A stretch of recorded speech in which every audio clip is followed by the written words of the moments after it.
sejam muito bem-vindos, né? Então vamos aproveitar esse momento que estamos todos reunidos, manter essa elevação, essa conexão com Deus, nosso Pai, com Jesus, nosso mestre e amigo, com toda a espiritualidade amiga que nos envolve nesse momento. E rogamos a Jesus, nosso mestre e irmão maior, que nos envolva com tua luz, com teu amor, para que nessa noite possamos aproveitar o melhor de tudo que a nossa companheira Patrícia nos trouxe, para que possamos, acima de tudo, após essa palestra, colocarmos na nossa vida tudo que aprendemos. Senhor, que possamos sair mais fortes, mais iluminados pelo teu saber e pela tua luz que nos envolve e nos fortalece, para prosseguirmos em nossa caminhada da melhor maneira possível, Senhor. E assim, em teu nome, sob a sua proteção, damos por iniciado o nosso Evangelho online dessa noite. Muito obrigado e que assim seja. Patrícia, é com você. Obrigada a todos, boa noite, né, a todos, primeiro momento. Fico muito feliz de estar aqui novamente com vocês, né, muito gostoso participar aqui com vocês do Evangelho, desse estudo. Parabéns ao Centro Espírita Menino Jesus, né, parabéns por tantos anos aí de divulgação doutrinária, né, de assistência, é muito gratificante isso. Bom, nós temos aqui, no capítulo 60 do livro Vinha de Luz, o título Que Fazeis de Especial? Que fazeis de especial é uma frase que está no Evangelho de Mateus, capítulo 5. E esse Evangelho de Mateus, neste capítulo 5 de Mateus, é um capítulo muito importante desse Evangelho. Por quê? Jesus traz para nós, vamos dizer assim, como uma receita, né, como uma fórmula para que a gente possa viver da maneira como ele viveu, como ele nos ensinou. Então, ele começa o capítulo, Mateus começa, né, com as bem-aventuranças que Jesus nos trouxe, e seguindo na palavra do Cristo, como se fosse essa receita mesmo, Jesus falando como nós temos que vivenciar os nossos dias, né, como que nós temos que viver para conseguirmos atingir essas bem-aventuranças. Porque bem-aventuranças é felizes aquele, né? Então, bem-aventurados é felizes aqueles, né? Então, nas bem-aventuranças, Jesus fala que felizes aqueles que são pobres de espíritos, porque herdarão a terra, o reino dos céus. Bem-aventurados, né, aqueles que são mansos, bem-aventurados aqueles que são misericordiosos, aqueles que têm o coração limpo, bem-aventurados os que choram, aqueles que estão injustiçados, né, que têm fome de sede de justiça. Então, quando Jesus fala das bem-aventuranças, a gente observa que ele traz para nós só qualidades e construções morais. Nada do que é das ilusões da vida, ele traz como bem-aventurança. Ele não diz felizes aqueles que conquistaram, né, algo material, aqueles que cresceram diante do olho da humanidade, né, não. Feliz aqueles que conquistaram tanto aquele conhecimento. Não, Jesus não fala para nós que é bem-aventurados aqueles que conquistaram algo dentro da matéria, muito menos dentro da ilusão da vida, que às vezes a gente vive nessas paixões terrenas, essas ilusões da vida. Então, as bem-aventuranças, Jesus está falando para nós das nossas conquistas íntimas, das nossas conquistas morais, aquilo que Emmanuel chama de recursos da alma. Então, felizes aqueles que possuem recursos da alma, né? Felizes aqueles que têm uma condição íntima diferenciada, que podem passar por todos esses percalços né? De uma maneira mais tranquila. Então, também quando Jesus fala que bem-aventurados, vamos dizer, os injustiçados, aqueles que têm fome e sede de justiça, nós temos que fazer uma separação, porque nós podemos ser injustiçados, né, estarmos sendo injustiçados, né, pela vida, por alguém na vida, naquele momento. Mas o que vai fazer a diferença de sermos bem-aventurados diante dessa injustiça ou não sermos bem-aventurados diante dessa injustiça é o nosso comportamento em relação a essa injustiça. Como estamos recebendo essa injustiça? Né? Será que vamos ficar revoltados? Vamos buscar a vingança, né? O revide? Como que será que vai se instalar essa injustiça no nosso coração, no nosso pensamento? Então, existe essa diferença, e isso Jesus traz para nós, no decorrer do capítulo 5 do Evangelho de Mateus, e é o que Emmanuel vai trazer para nós também nesse capítulo 60. Porque Jesus fala o que é ser bem-aventurado, né, para termos essa plenitude, essa elevação espiritual, esse crescimento, essa evolução, mas como atingir essas bem-aventuranças? Como sermos esses espíritos mansos, pacíficos, misericordiosos? Então, vamos seguindo aqui. Eu vou começar a leitura do capítulo. O primeiro parágrafo, Emmanuel nos diz assim: iniciados na luz da revelação nova, os espiritistas cristãos possuem patrimônios de entendimento muito acima da compreensão normal dos homens encarnados.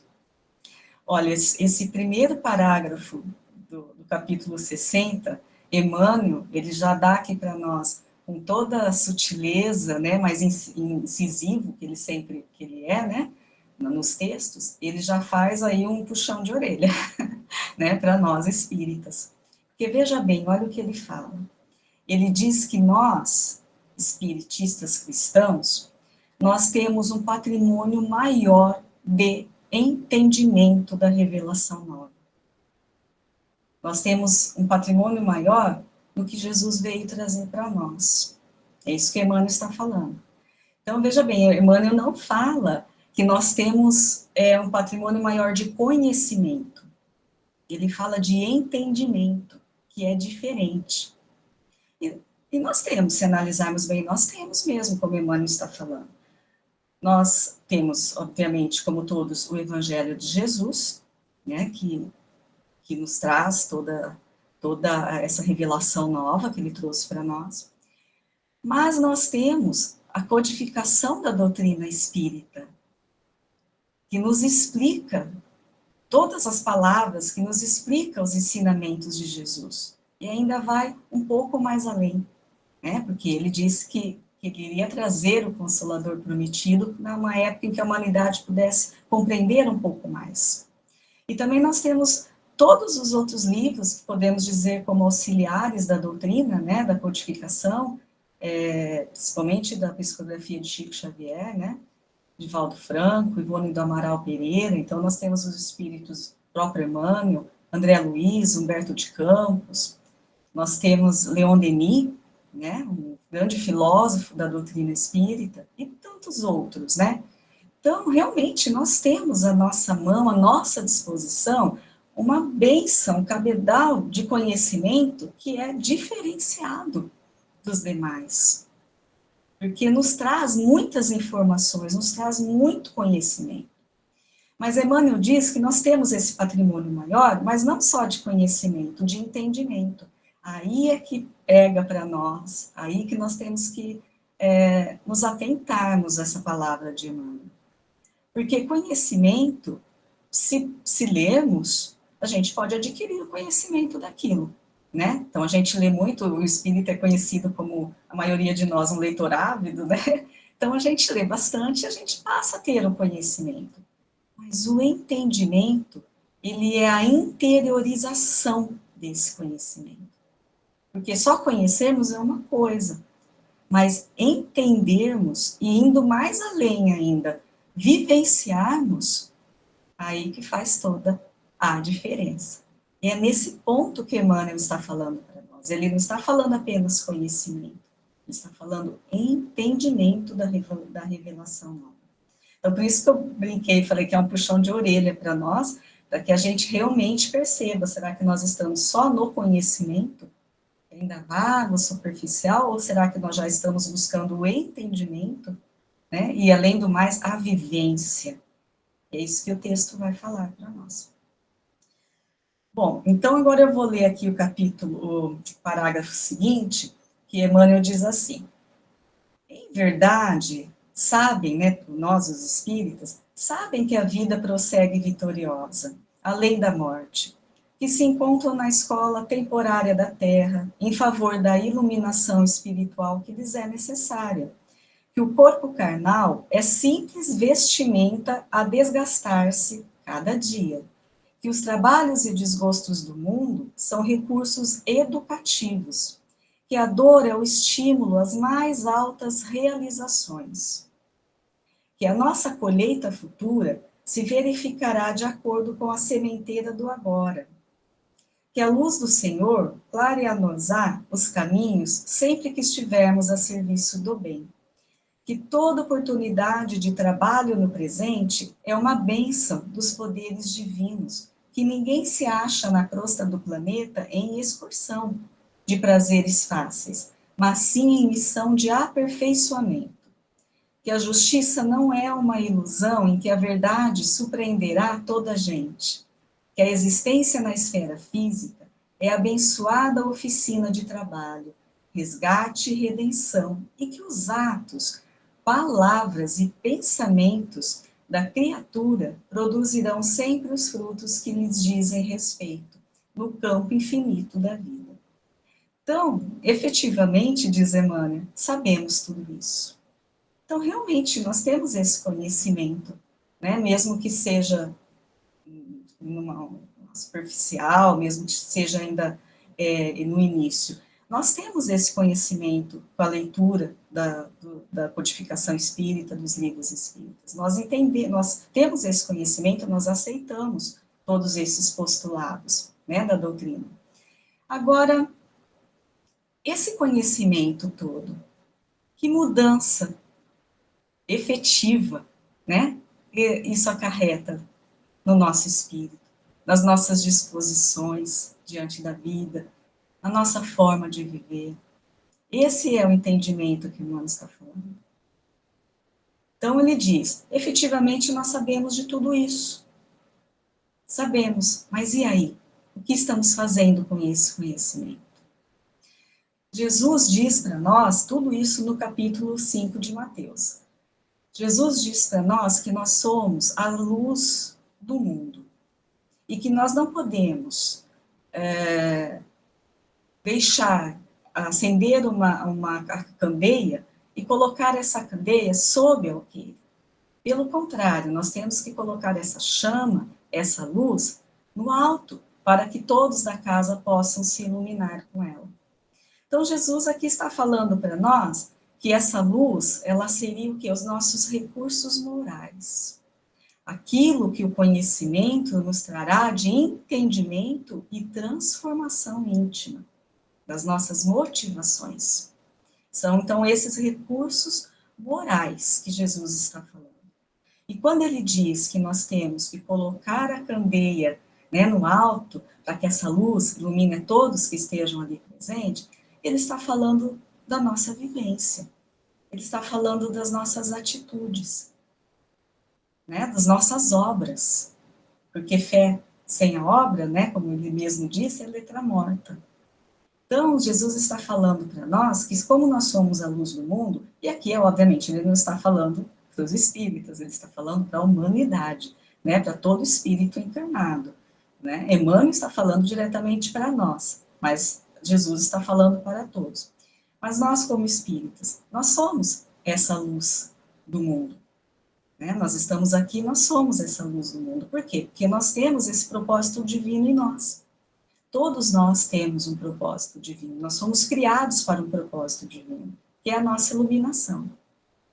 Mas para sermos essa luz do mundo, né, que a gente não vai ser a luz para o mundo todo, né, com raras exceções, mas nós temos que ser a luz para aqueles que estão à nossa volta, aqueles que convivem com a gente no nosso dia a dia, ou até aqueles que a gente possa encontrar, eventualmente, em algum momento ou outro da vida, que seja com uma permanência curta, mas que a gente seja a luz para todo mundo que a gente encontre nessa vida, que a gente conviva, que a gente conheça, né? Por quê? Porque a gente tem que colocar esse nosso ensinamento, esse nosso aprendizado, como entendimento e vivência. É colocar essa luz que já está em nós, porque existe já uma luz em nós. Se nós estamos dentro da doutrina espírita, se nós estamos buscando esse conhecimento, mesmo que vagamente, se nós estamos, nós, hoje, aqui, né, num domingo, à noite, fazendo um evangelho, estudando, tentando entender a palavra de Jesus, é porque já existe uma chama, uma luz no nosso íntimo, no nosso coração, que está pedindo essa mudança, essa transformação nossa.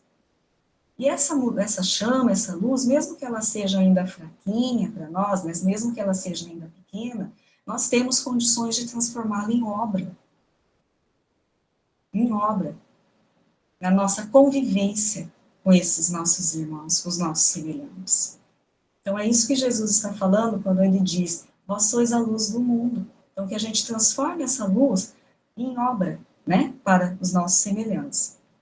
Tem uma frase que ela também é atribuída a São Francisco, que ele diz assim, né, aos companheiros dele: pregue o evangelho a toda parte.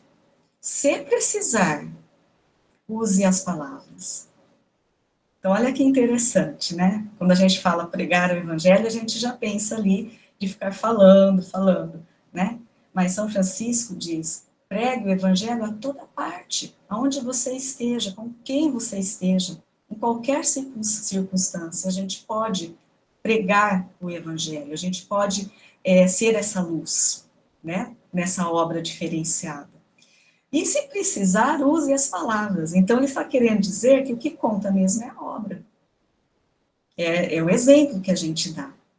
Porque as palavras, a gente pode falar bonito, a gente pode falar o que a gente já conhece, né? Tá tudo bem. Mas ela é vã também, a palavra, se ela não vier com obra. Porque a obra que a gente faz, ou seja, a vivência dos nossos dia a dia, o exemplo da nossa conduta, isso vai fazer a diferença, tanto para nós, quanto para aqueles que estão à nossa volta.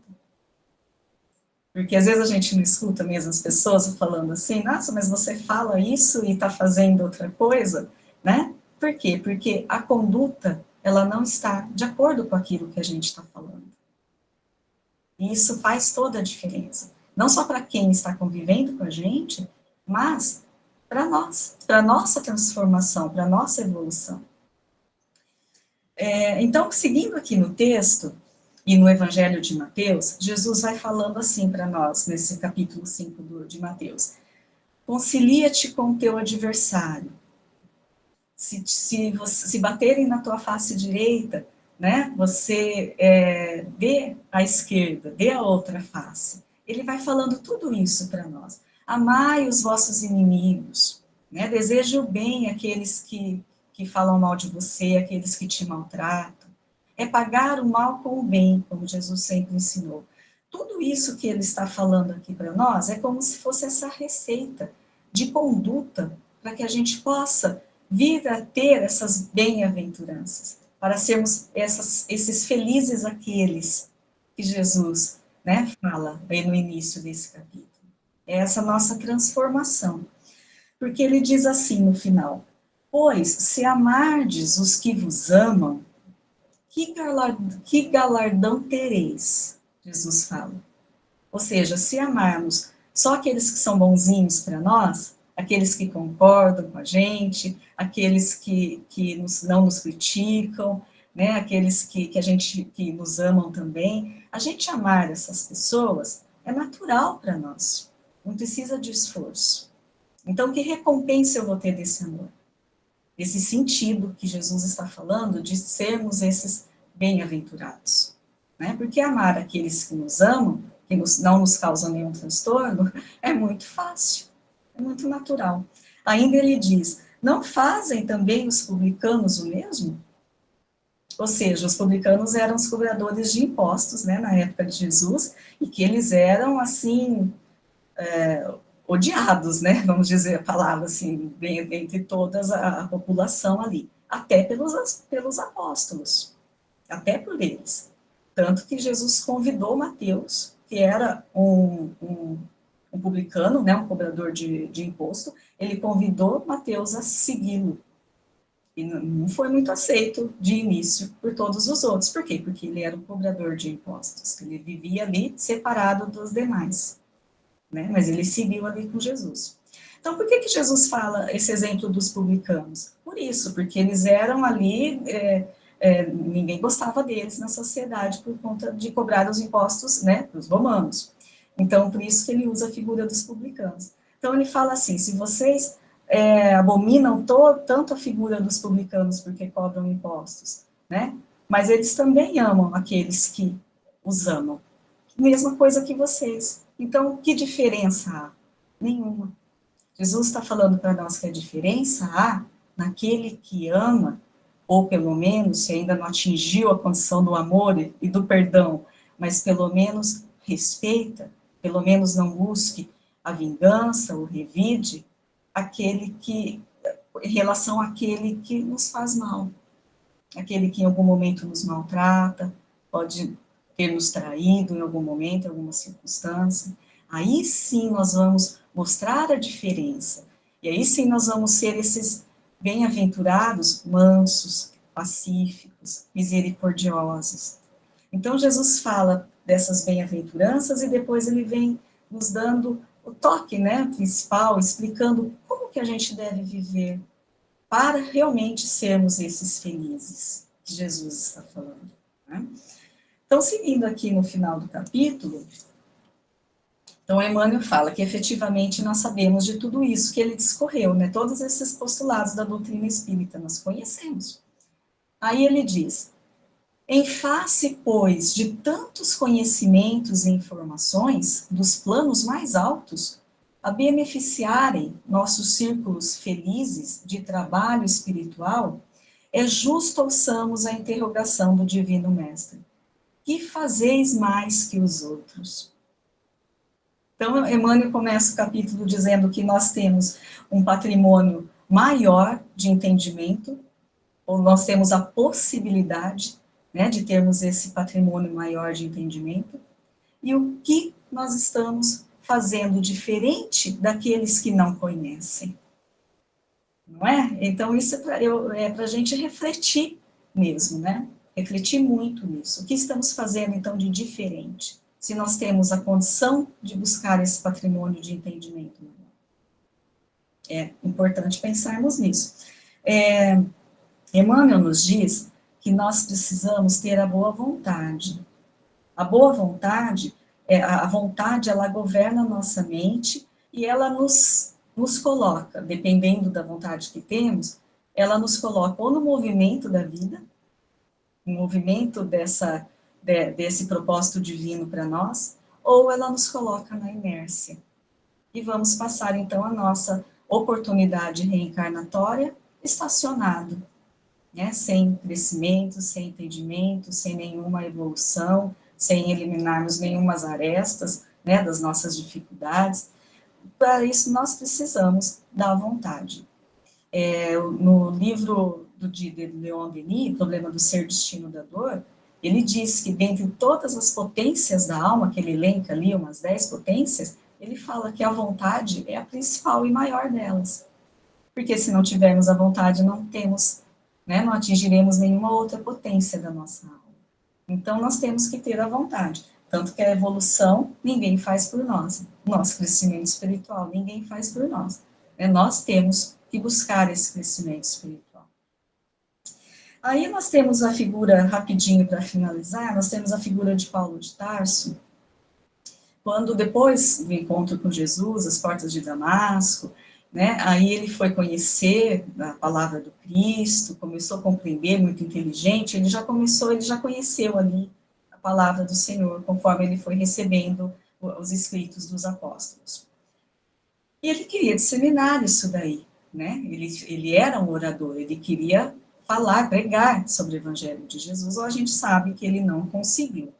Então ele ficou perdido ali na vida, né, no mundo, ele não tinha mais amigo, não tinha mais o trabalho, não tinha, a família também não se interessava mais por ele, por conta dessa mudança de disposição dele, né, e ele perdido foi, então, conversar com Gamaliel, que era um orador do Sinédrio também, aposentado, e Paulo ficou no lugar dele, né, e ele era um mestre para Paulo. E ele foi procurar Gamaliel e contou toda a história e falou que ele estava perdido, coração apertado, ele não sabia qual que era, então, o trabalho dele na vida. Ele estava só. Ele não entendeu o que Jesus então estava pedindo dele, se ele não conseguia fazer a pregação, a oratória dele.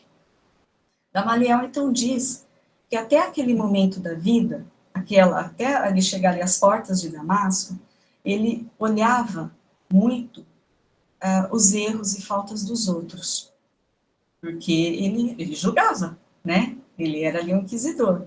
Então, ele olhava muito o erro e a falta das outras pessoas, mas que Jesus o chamou para, em primeiro momento, ele olhar para os próprios erros, as próprias faltas, os próprios enganos, do seu próprio espírito.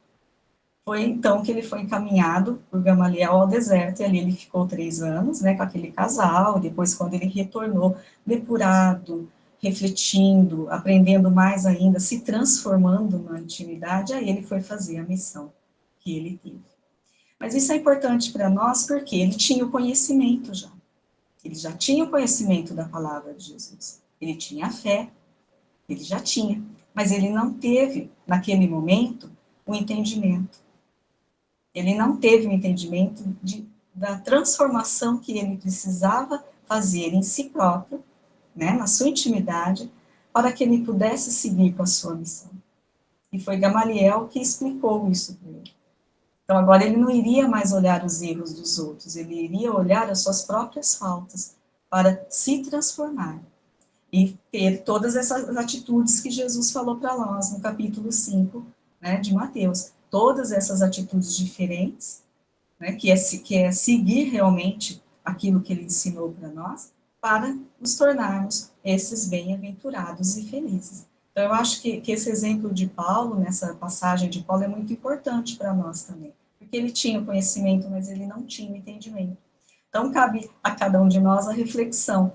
Nós temos o conhecimento? Será que nós já estamos no entendimento, na vivência, né, desse evangelho, dessa boa nova que Jesus veio trazer para nós? Então, tudo isso é muito importante. E também pensando nos discípulos, Jesus poderia ter escolhido para caminhar aqui com ele e depois levar o seu evangelho, quando ele já não estivesse mais, né, presente, encarnado. Jesus poderia ter escolhido que regressasse com ele espíritos de alta estirpe, espíritos de autoconhecimento, né, que já estariam todos preparados para difundir o evangelho ali. Mas não, Jesus escolheu entre os mais simples, humildes, iletrados até, ignorantes também, né, com todos os problemas dos homens daquela época, da sociedade daquela época, todos os defeitos que nós ainda temos também conosco, muitos deles, né? Por que Jesus escolheu essas pessoas que ele precisou transformar ali? Justamente para mostrar para nós que se ele escolheu essas pessoas para viverem ali com ele e depois seguirem com esse trabalho, essa missão dele, com todos esses defeitos, com toda essa inferioridade que eles tinham, e eles conseguiram, é porque para nós também é possível. É isso que Jesus quis nos mostrar. Né? Então, não são espíritos inatingíveis para nós, não, são espíritos como a gente, com todos os nossos defeitos também, as nossas limitações, todos. Então, se foi possível para eles, e Jesus confiava e esperava neles, Jesus também confia e espera em nós, que a gente consiga essa transformação, através de todo esse conhecimento que Emmanuel falou, que nós temos condições, nós temos acesso, está tudo às nossas mãos. Basta termos essa vontade, essa disposição de buscarmos essa melhoria íntima, né, com tudo aquilo que nós recebemos da espiritualidade, que Jesus nos enviou, e vivenciarmos esse evangelho realmente, para sermos, como ele diz, essa luz no mundo, né? Não no mundo todo, mas se cada um for a luz para aquele que está à sua volta, ao seu lado, é aí que se modifica, né, uma humanidade. Era isso, pessoal, que eu tinha para trazer para vocês. Obrigada pela atenção.